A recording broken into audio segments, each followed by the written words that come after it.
Grief. Grief is a response to a loss of someone or something. It is a circle or cycle that does not go in any particular order.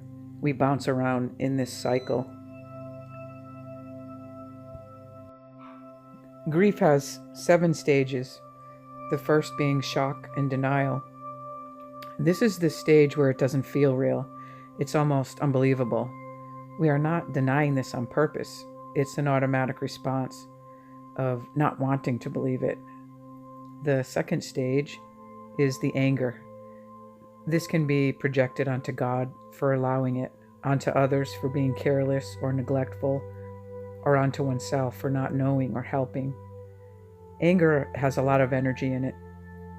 And in our society, we generally fear anger. After all, it has started wars, vengeful acts, retaliation, and has damaged more relationships outwardly than any other emotion. Anger is like a shaken bottle that, when it is uncorked, can be explosive.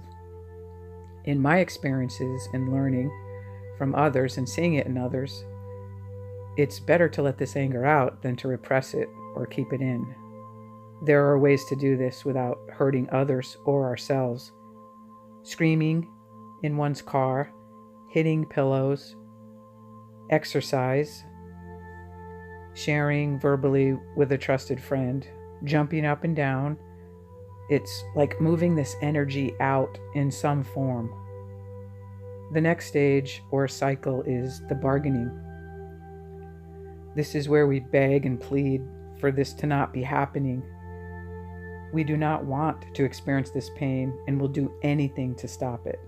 We make promises or commit to being a better person. We take oaths. We beg God to change his mind, or we are willing to exchange places. Next is depression. It's an unbearable, unbelievable sadness, and it feels like helplessness.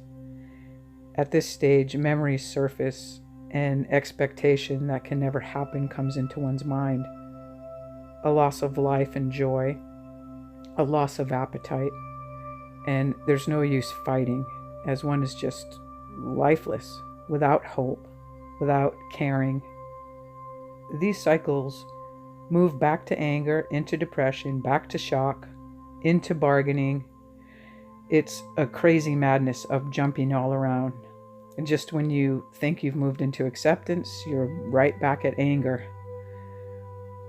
When we know it happened and we've accepted it, and that somehow we must move on, this is when funny memories or loving memories begin to come.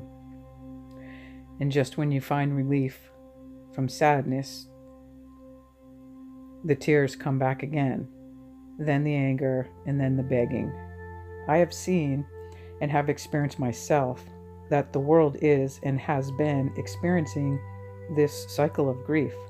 Eckhart Tolle, I love this guy, calls it the pain body. We have times of joy, and then we get triggered right back into this cycle, this grief cycle.